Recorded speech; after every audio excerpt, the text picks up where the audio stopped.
यह video Gita olympiad 2025 के लिए बन रहा है। विषय है गौ सेवा। वैसे तो हमने बचपन में स्कूल में सभी ने निबंध लिखा होता है, जिसमें हमने बहुत सारी बातें लिखी थी कि गाय हमारी माता है, वो हमें दूध देती है जो बहुत पौष्टिक होता है, और गाय के दूध से दही बनता है, मक्खन बनता है, घी बनता है, पनीर और खोआ बनता है, बहुत सारी मिठाइयाँ बनती है जो हमें बहुत अच्छी लगती है। पर ये सब निबंध में लिखने की बातें थी और मुझे अब एक्चुअली व्यवहारिक ज्ञान कुछ भी नहीं है गौ सेवा का। और मैं नवी मुंबई में रह रही हूँ 40-45 साल से लगभग।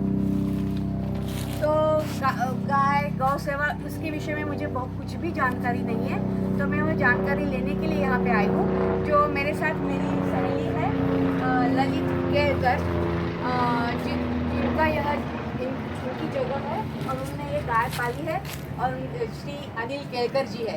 ये बैंक में बहुत बड़ी अफसर थी, ये भी रिलायंस में बहुत बड़े अफसर है, सीनियर वाइस प्रेसिडेंट रह चुके हैं, अभी भी काम करते हैं। और नवी मुंबई में ये भी रहते हैं, मैं भी नवी मुंबई में रहती हूँ, जहाँ पे हम बहुत ये बड़े आलीशान फ्लैट में रहते हैं। तो वहाँ पे ना लोग अक्सर आजकल जैसे देखा जाता है कि कुत्ते पालते हैं, जो आजकल की फैशन भी है, पर उन्होंने कुत्ते नहीं पालकर गाय पाली है। गाय है, बछड़ा है, बैल है, और ऐसे खेत की जगह रखी है जो नवी मुंबई से थोड़े पास में है। तो मुझे उनसे जानना चाहती हूँ कि उन्होंने गाय पालने का कैसे सोचा है और गौ पालन क्यों करना चाहिए, उसके पीछे क्या भावना है, आध्यात्मिक भावना क्या है, यह सब मैं जानना चाहती हूँ। तो ललित जी, आप मुझे सबसे पहले बताइए, आप दोनों भी बताइए कि आपने गाय पालने का कैसे सोचा।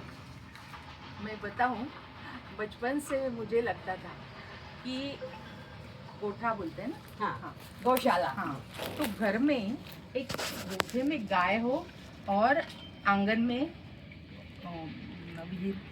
कुआं हो। हाँ। बस यही वैभव की मेरी डेफिनेशन थी, व्याख्या। एकदम सही, कि बस बहुत गाय और एक कुआं, करेक्ट। बस। तो इसलिए ये बचपन से सपना था। इसलिए मैंने जब हमने खेत लिया तो मैंने सोचा कि एक गाय होनी चाहिए, और मैंने एक गार्डनिंग का कोर्स किया। इसमें हमें बताया था कि अगर आपका खेत हो तो गाय ज़रूर रखना, क्योंकि उसके बहुत सारे फायदे हैं। करेक्ट। और आप बताइए, आपने इतने फैक्ट्री लाइफ में रह के अपने खेत लेना और एक गाय रखना और गौ सेवा करने का कैसे सोचा। समाओ शुरू से कुछ अपना हरा होना चाहिए। हाँ। और जब जाएंगे तो आनंद आना चाहिए। तो उसके साथ साथ फिर गाय भी हो तो उसके भी बहुत फ़ायदे हैं, जैसे मैडम बताएगी बाद में थोड़ी देर के बाद। मगर कुछ अपना ऐसे गाय खुद की हो, दूध घर का हो, तो ये बहुत अच्छा लगता है। ऐसे समाओ एक मन में था। तो उसमें फिर शुरू में जब खेत लिया था तो उधर कुछ नहीं था, तो बाजू वाले को बोला था आप देख लो, हरा रखो, मैं आऊँगा तो मुझे हरा दिखना चाहिए। और फिर जब हमने 2016 में जब रिटायर हो गए तो उस टाइम मैडम ने गार्डनिंग का कोर्स किया, और फिर हमने एक्चुअली डेवलप किया इधर। और उस टाइम लगा कि इन्होंने भी पीछे पड़े गाय लेनी चाहिए, तो हमने बोला ठीक है गाय लेनी चाहिए। और कोइंसिडेंस ऐसा था, जब ये सोचा और किसी के साथ बात की कि ऐसे हमारा विचार है, उन्होंने बोला अभी चाहिए क्या, बोला हाँ। तो पनवेल में उनके रिलेटिव्स रहते हैं, उनके पास गाय देने की थी। तो फिर हमने मतलब सोचने के बाद 2 दिन के बाद गाय इधर आ गई। बहुत बढ़िया, बहुत ये बढ़िया। गाय है, वो सगुना उसका नाम है। अच्छा, ये सगुना गाय है इनकी। और इसको गाय का बछड़ा उधर है, उसका नाम क्या है। ये है नंदिनी, हाँ। और उधर एक है, वो है आनंद, उसके पीछे है, पेड़ के पीछे। और भी एक आप बात बताइए कि आपके जब बच्चे आते हैं, बहू, बेटे, बेटी, और स्पेशली जब पोते पोतियाँ आती है, तो उनको यहाँ पे कैसे लगता है, और आप अगली पीढ़ी को ये गौ सेवा के बारे में कैसे दोनों कहते हैं। उनको तो बहुत अच्छा लगता है। एक तो उनको फ्रीली रन अराउंड करने के लिए जगह है। हाँ। फिर गाय है तो उसको जाके केले के पत्ते काट के खिलाते हैं, तो वो उनको मजा आता है। घर से रोटी भी लाते घर हैं। के रोटी लाते हैं तो गाय को खिलाते हैं।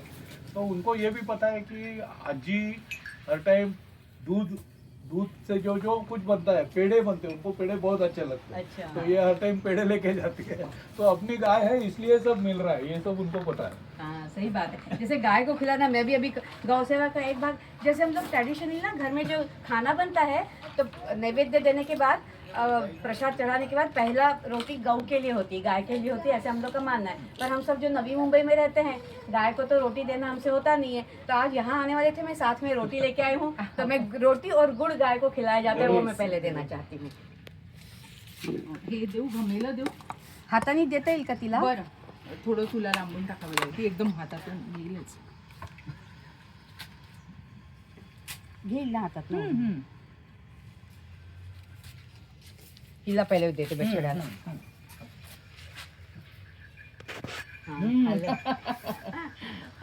ती तर मोठी पण खाली. गुड़ और आता तिचं लक्ष आहे. गुड़ और रोटी, पहली रोटी बनी हुई रोटी और गुड़ गाय को तो खिलाया जाता हां है. हां. इथे ठेवशील तू? कशावर ठेवून देऊ का? इथे ठेवलं चालेल थोडे. हां.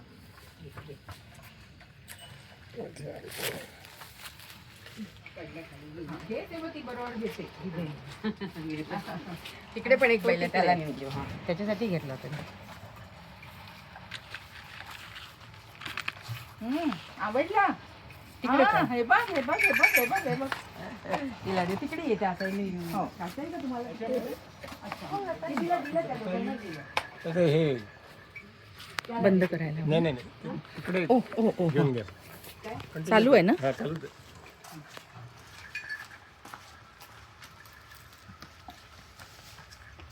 रोटी और गुड़ खिलाना चाहती हूँ.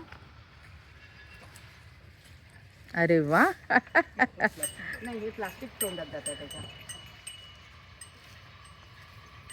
नाही आवडलं खायला? हा आवडते अरे खाली पडून गेलं.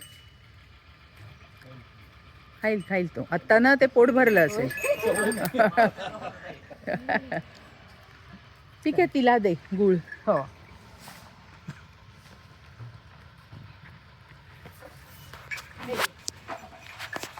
अच्छा तू घे आता हातात तिथे शंकर, इथे भरून बोल. जैसे कहा जाता है कि हमारे वैदिक सनातन धर्म की मान्यताओं के अनुसार कि गाय के पेट में 36 कोटि भगवान होते हैं. हाँ, तो उसके बारे में भी आप हमें कुछ बता सकेंगे.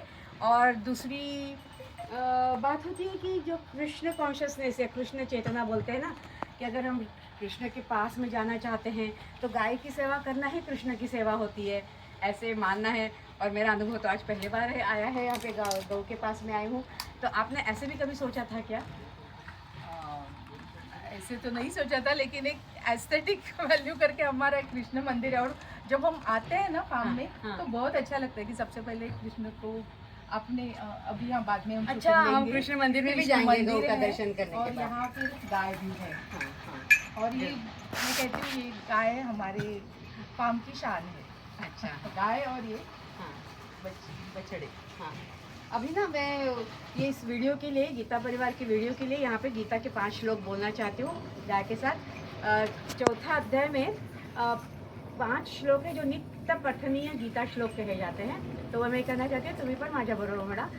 चौथ्या अध्यायातले वसुदेव सुतं देवं कंसचाणूरमर्दनं देवकी परमानन्दं कृष्णं वन्दे जगद्गुरुं. श्रीकृष्णं वन्दे जगद्गुरुं. अजोऽपि सन्नव्ययात्मा भूतानामीश्वरोऽपि सन् प्रकृतिं स्वामधिष्ठाय सम्भवाम्यात्ममायया. यदा यदा हि धर्मस्य ग्लानिर्भवति भारत अभ्युत्थानमधर्मस्य तदात्मानं सृजाम्यहं. पवित्राणाय साधूनां विनाशाय च दुष्कृतां धर्मसंस्थापनार्थाय सम्भवामि युगे युगे. जन्म कर्म च मे दिव्यम् एवं यो वेत्ति तत्त्वतः त्यक्त्वा देहं पुनर्जन्म नैति मामेति सोऽर्जुन. वीतरागभयक्रोधा मन्मया मामुपाश्रिताः बहवो ज्ञानतपसा पूता मद्भावमागताः। गीता परिवार में सब ऐसी मान्यता है कि श्री कृष्ण की सेवा में अर्पण हो, गौ सेवा करे तो प्रत्यक्ष श्री कृष्ण की कृपा अपने ऊपर होती है और यह मोक्ष का मार्ग है। इससे सब चीज़ें जुड़ी है, काम अर्थ धर्म मोक्ष सभी। तभी हम अगर मोक्ष की चाह करते हैं तो गौ सेवा एक उसका प्रैक्टिकल अप्रोच, जैसे व्यवहारिक ज्ञान बोलते हैं ना, वो है। तो आप लोग गौ सेवा इतने अच्छे से कर रहे हैं, आपके कारण मुझे भी आज गौशाला में आने का मिला और गीता परिवार के कारण मैं भी पहली बार गौशाला में आकर कुछ करने का सोच रही हूँ। तो इसलिए मैं गीता परिवार के भी बहुत बहुत आभार मानती हूँ। जय श्री कृष्ण। जय श्री कृष्ण।